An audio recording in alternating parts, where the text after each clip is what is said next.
बिस्मिल्लाहिर्रहमानिर्रहीम। अस्सलाम वालेकुम मेरे प्यारे व्यूवर, कैसे हैं? ठीक हैं। आज मैं आपको एक खीरे का जूस बना के बताने लगी हूँ। इससे वज़न कम होता है, हाजमा दुरुस्त होता है, खाया पिया हज़म होता है। तो आपको इसके साथ मैंने ये पुदीना भी डालना है। तो अभी ये मैं काट के छील के तो आपको बताती हूँ।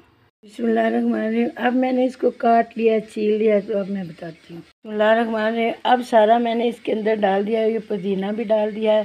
तो अब इसके ऊपर ढकना लगाएंगे तो मैं ग्राइंड करके बताती हूँ। अब मैंने इसको ग्राइंड कर दिया तो डिश आउट करके बताती हूँ। बिस्मिल्लाहिर्रहमानिर्रहीम। अब मैं इसमें डिश आउट करने लगी हूँ। माशाल्लाह माशाल्लाह, ये देखें जी, माशाल्लाह ये बड़ा ज़बरदस्त जूस बन गया है। अब मैं आपको इसकी थिकनेस दिखाती हूँ। माशाल्लाह ये देखें, माशाल्लाह ये बहुत ज़बरदस्त शरबत बन गया। ये पीने से आपको हज़मा दुरुस्त होएगा, खाया पिया हज़म होएगा और आपको सेहत बरकत वाली ज़िंदगी होगा। अच्छा लग जाए तो शेयर करें, लाइक करें, सब्सक्राइब करें। अपनी दुआओं में याद रखें। अल्लाह हाफ़िज़।